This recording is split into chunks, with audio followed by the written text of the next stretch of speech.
Hey, it is Bootcamp night number 6 here on Seasons of Hustle Bootcamp.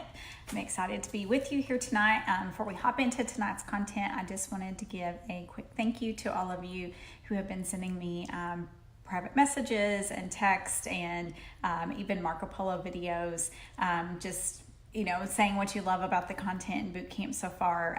It just really means a lot. I just wanted to thank you guys that have taken the time out of your day to do that. So let's hop in to day 6 here. Today we're talking about the hustle habit. So the hustle habit that you want to get into, the main one you need to focus on is IPAs. So income producing activities are known as IPAs. You're going to hear us talk about those over and over and over. And so the main IPAs that you need to be doing are enrolling new members, getting them on essential rewards, and then teaching them how to share. So those are the 3 things that you will do the entire lifespan of your business. Those will never change. And there's other income producing activities as well. But I want to get you guys in the habit of doing some things that's going to build momentum in those top 3 main IPAs. So there's going to be a couple things that we're going to focus on tonight. It's actually going to take us 2 days to get through this chapter. We're talking about chapter 5. So tonight, the first thing I want to talk to you about is SMART goals. So a SMART goal is something that is going to be specific, measurable, achievable, relevant, and time-based. So when you think about making a goal and making it specific, you have to be able to ask yourself the W questions.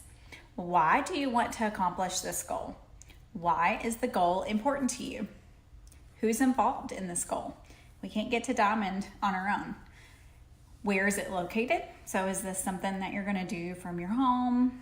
Is this something you're willing to travel to do? What resources or limits are involved? And think about those things as you're making it specific. When you're looking at making it measurable, you need to be able to track your progress.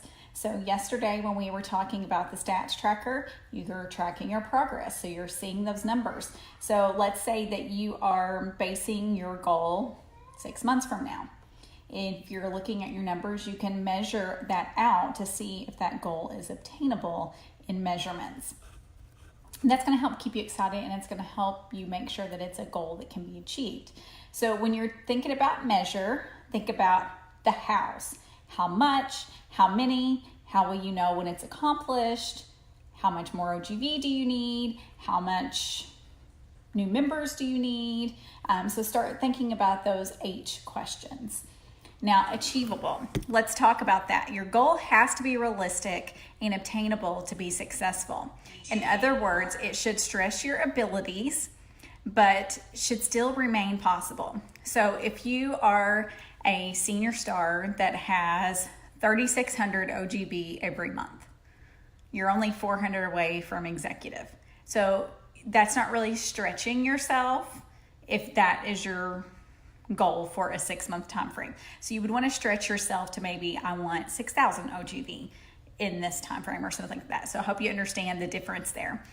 So think about the opportunities and resources that you need to make it achievable. How can you accomplish that goal? How realistic is it based on the other constraints that you have, whether that be time, the finances that you would need to invest, which that's the great thing about Young Living. The $160 investment in our starter kit is really all we need to share this business, okay?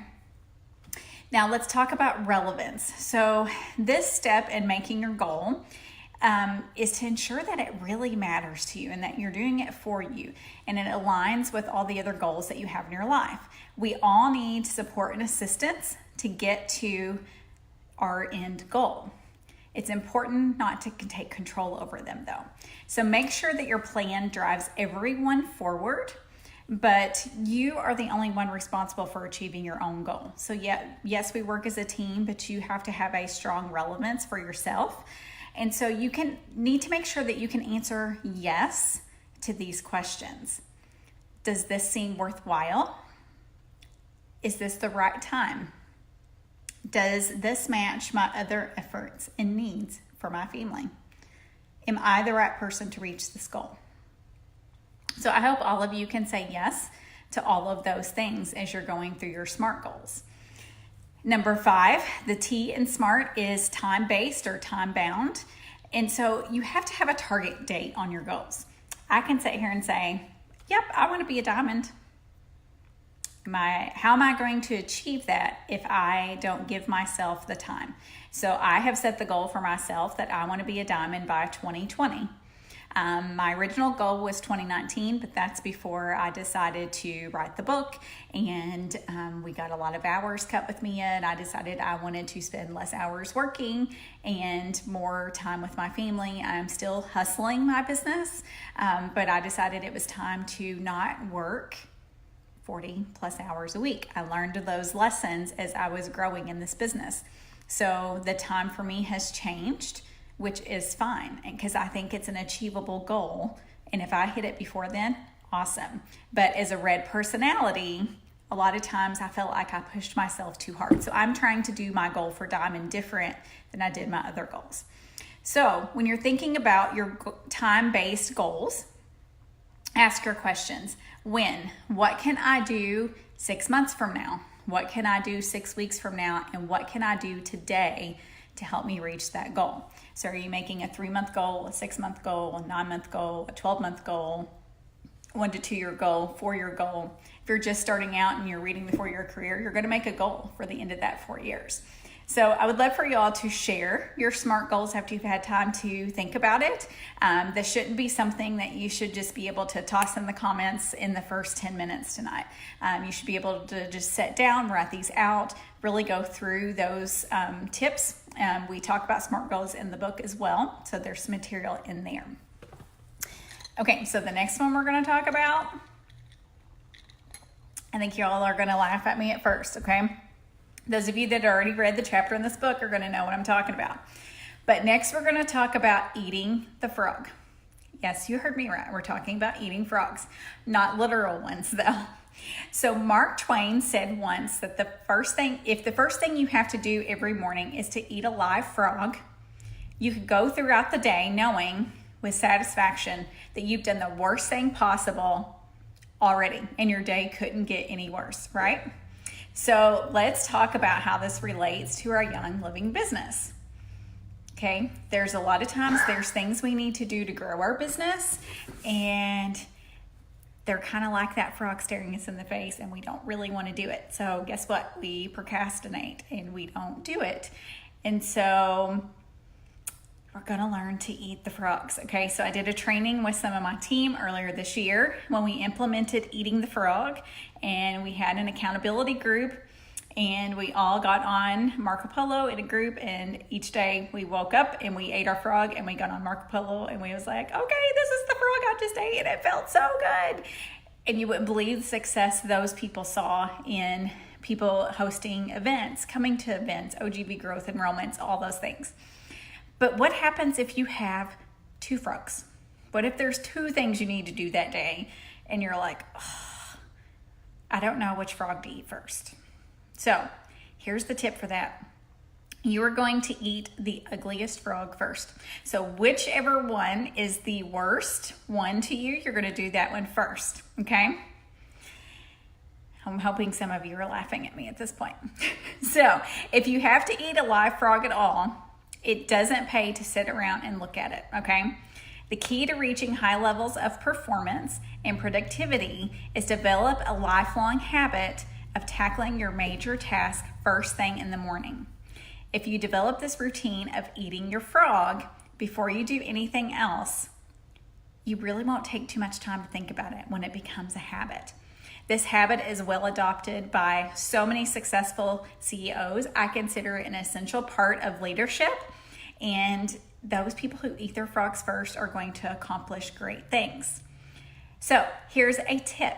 Before you go to bed at night, I have just a small pad of paper next to my bed and a pen. Some of you may choose to sit and do this at a desk or somewhere before you go to bed. But for me, it works better just having it on my nightstand. And I write down 3 things that I want to get done the next day. And so those 3 things for me have to be done before I do anything else outside of those tasks for my business. And so I'm not eating one frog, I'm eating 3 frogs. But I take the ugliest one first. And so if you do 3 things each day that you planned the night before on your business, think about that consistency over time and what that will change for your productivity in your business. Because we talked about consistency and how that needs to happen. So now we're going to move forward to some other hustle ideas that are really going to boost your business and really create a culture in your team and get you guys all working together. So who has heard of power hours? I know many of you that are on my team have attended those and seen those implemented, but power hours are a forced hour together where you're all going to be focusing on the same task during 1 hour. So this can be done in person and it can be done online. I've done them both ways. They both work out great. So what are things that you're going to focus on in a power hour? It's going to be your income producing activities. So during that hour, you're going to invite people to come to class, set up one-on-ones, try to get people to enroll in Central Rewards, figure out hosting a class and what classes you're going to be hosting, reach out to people, follow up. So why do this? Why do a power hour and focus and work together? Okay, so creating a culture in your team where you guys have each other's backs and you're linking arms and doing this thing together, you guys are going to grow so much stronger as a team when you guys are intertwined and working together. It's really hard to break that bond with a team that's really strong and does all of these tasks together. And then you get momentum because all of your people are moving forward in the same direction. So this is a great thing to do consistently. See, there's that word again. You can do this monthly, you could do it weekly, you could do bi-weekly. Just have some consistency to it for your team for a certain amount of time. So say, hey, for 3 months, we're gonna do this every so often, or for the next 6 months, commit to a time frame where they know there's consistency to it, because we're not going to be able to fit everyone's schedule. We're not going to find an hour in one day that's going to fit everybody in our team. So try doing them at different times of the day. So in the last few power hours that we have done, I've seen people sell PSKs. I've seen members get on Essential Rewards. I've seen people saying yes to hosting classes or coming to a class. And I've seen people actually get interest from business builders that weren't business builders before. You can do so much in an hour. It reminds us how simple and easy sharing this business can be when we work it in 1 hour increments. Together, if you are working as a team in that 1 hour, you can contact hundreds of people at one time. Now that is a powerful piece of momentum to work together as a team and do that. So ahead of time, I asked that people gather 63 names to make a Frank list. So you're not going to reach all 63 people during this power hour, but this will be a list that you'll work off of as you continue to work in your business that week. So what is a Frank list? Frank is your friends, relative, acquaintances, neighbors, and kids. So the 63 people on your Frank list could be 20 well-focused into natural living, people who would love Young Living products, 20 influencers and people who would do well with the business, that have a good, strong network, that are well connected. Or you could have 20 people who need this income opportunity for their family. You see that need for their family. And maybe you have 3 people that you directly influence. Maybe it's somebody that scares you maybe to talk to about Young Living a little bit. This could be a sister, an aunt, a friend, the people that you really want to do this thing with, but they haven't said yes yet. So in the book, we go over a variety of ways to do power hours, because there's not just one way, strict way that you have to do it this way. Make it your own, whatever fits well for your team. But I wanted to give you a sample agenda during tonight's boot camp, just so you guys could see how this would possibly be ran. So for 5 minutes, the person that's hosting would give tips on systems or verbiage ideas, encouragement, inspiration, IPA ideas, and whatever topic you're teaching on in that 5 minutes. That would need, you would have 15 minutes that you guys would work on that, can't think of the word, that task or that topic. So if you were working on verbiage ideas for members who haven't joined yet and wanted to get them to join, then for the next 15 minutes, you guys would work on that together. So if you were on Zoom, you would mute the Zoom and everybody would work on that. The person that's running the power hour would set a timer. And when the timer goes off, they would come back on and say, okay, our 15 minutes is up. And then for 5 minutes, you're going to share a win. And so this is where people who have all been on the call and who are all doing the task during the 15 minutes are going to be able to say, hey, I just got somebody to say yes to this. Hey, I was able to contact 8 people. Only one of them's messaged me back yet, but this is what they said. I'm so excited. So people can share what they've done, or if you have questions with the response that somebody gives to you, you can private message the host is usually what I have my team do, where I can communicate with them without interrupting everyone else. So it's just a really good time to do that and focus on those tasks. So you're going to kind of go through that same thing for another 15 minutes. You're going to work muted, another 5 minutes, share a win, 10 minutes of work, and a 5-minute recap. So you just break it up where it's not just an hour of everyone muted, but you're actually able to share and learn and teach as a team. And you all will learn from each other on different things that you're trying. So the goal of this power hour is to reach out to new people who need Young Living. So that's where your Frank list comes in. You're going to follow up with members, get people's health goals set up. If you haven't seen any of those checklists of how to help create health goals, that's something we can talk about. You can ask questions for people, help people enroll, get people on essential rewards, invite them to classes, reach at least 15 people during the power hour as a personal goal. That's the minimum that you should be reaching out to in that hour. That is the standard goal for builders, to reach out to 3 people per day. So if you ever heard of 3 a days, you contact at least 3 people per day every day in your business. So part of tonight's homework, okay, I want you guys to schedule a power hour with your team for this month. Now that can be in person or that can be on Zoom as well. So I need you to decide which way you want to host it.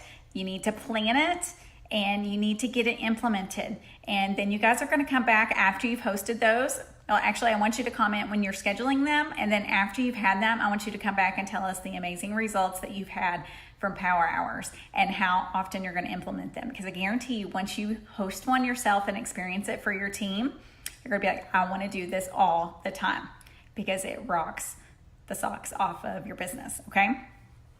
So kind of along the same lines, there's an event that you can hold usually the last week of the month, and that's called a Blitz Day. So Blitz Day, the introduction to that I have seen was from Crown Diamond Callie Shepard. She's part of my upline. She does an amazing job with it. She does it for her downline every month, and she is just really inspiring in the way that she does hers. So Blitz Day is a virtual work party, and there's going to be tasks presented every hour. Now, typically hers are for like an 8 or 10 hour window. Usually there's a giveaway for every hour if you respond to every post. And there's usually a catch-up period. So say the event is hosted till 8 p.m., from 8 p.m. to midnight. That will allow the people who weren't there during the day, or if they missed some because of scheduling, that they would actually, have time to catch up. So the whole day isn't over until midnight.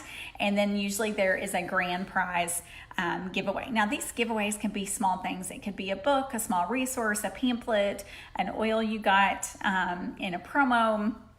It doesn't have to be a big, huge thing. Your time is also valuable. We'll talk more about incentives later on in Bootcamp, but just to give you a few ideas in case you want to implement this before we get that far in Bootcamp. So here's an idea of topics that you can do in a Blitz Day. You can do a follow-up post where you challenge people to use that hour to follow up and have them tell you how many people they followed up with and what kind of responses they got, things like that. And so follow-up can be current members, people that they want to get enrolled, people that attended a class, things like that. You can ask people how they're adding value. So what are you doing in your business today that's adding value? Did you train on something on your Facebook page? Did you teach about endocrine disruptors? Or, just how are you adding value to people's lives? Are you reaching out to them? Overcoming objections. Okay, so maybe that post you say, okay, what objections have you had this week in your Young Living business? And so as people are doing that and commenting and you're able to answer those questions, then everybody's learning from everybody else. So that becomes really powerful. What about a vision post, a dream post of tell us what your goals are for the next 3 months. Let's dream about this. Let's dream about the income that can be made, and let's dream about how many lives that can be changed. So a lot of times just helping people with their goal setting and spending an hour doing that. How about spending an hour cultivating relationships, where you reach out to people, not about Young Living, but just to check on them and, hey, how are you? How are your kids? Just build your relationships. An hour where you're working on your calendar and scheduling things. So imagine if you took an hour in the last week of the month, every month, to work on your calendar, and that was the time you scheduled all your events. And you filled your calendar and you blocked off your time to work. It's pretty powerful. What about Happy Mail? Do you have things that need to be mailed out? Do you want to send postcards? Do you want to send handwritten notes? So what if you took an hour and focused on that? What about if that's the time that you ran your virtual office reports and you followed up with your about to go inactives, your people with zero PV? I mean, there's so many ideas that you can do during Blitz Day. You can make it your own, and it is so fun to see all the interactions and how we learn from each other with the different ways that we're each working our business. So we're going to go over the rest of the hustle habit tomorrow and boot camp. Tomorrow is going to be day 7. It's going to be our first full week. That's crazy. So be sure for hustle homework tonight, you guys have read chapter 5. Do the hustle tip on page 45. Schedule your power hour with your team. So I hope you guys have enjoyed tonight, and I will see you for the rest of the hustle habit tomorrow.